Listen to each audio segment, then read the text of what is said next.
بسم اللہ الرحمن الرحیم الحمد للہ رب العالمین الصلاۃ والسلام علی خاتم النبیین اللہم صلی علی سیدنا محمد وعلی آل سیدنا محمد۔ السلام علیکم ورحمۃ اللہ وبرکاتہ۔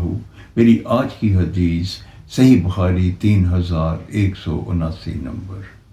حضرت عبداللہ بن عمر رضی اللہ تعالیٰ عنہ سے روایت ہے کہ رسول بے مثال آمنہ کے لال حضرت محمد صلی اللہ علیہ وآلہ وسلم نے ارشاد فرمایا، جو شخص وعدہ خلافی اور عہد شکنی کرے اس پہ اللہ عز و جل کی لعنت ہے، فرشتوں کی لعنت ہے اور انسانوں کی لعنت ہے۔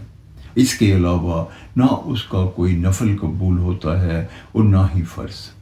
اس حدیث مبارکہ کا یہ مفہوم ہے کہ وہ لوگ جو عہد شکنی اور وعدہ خلافی کرتے ہیں اس کی بہت ہی کڑی سزا ہے کہ اللہ رب العزت اور انسان اور فرشتے اس پہ لعنت بھیجتے ہیں اور ان کے نہ فرائض قبول ہوتے ہیں اور نہ ہی نفل قبول ہوتے ہیں۔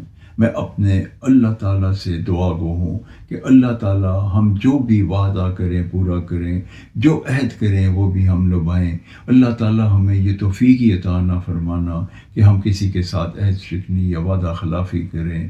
آمین یا رب العالمین۔ السلام علیکم ورحمۃ اللہ وبرکاتہ۔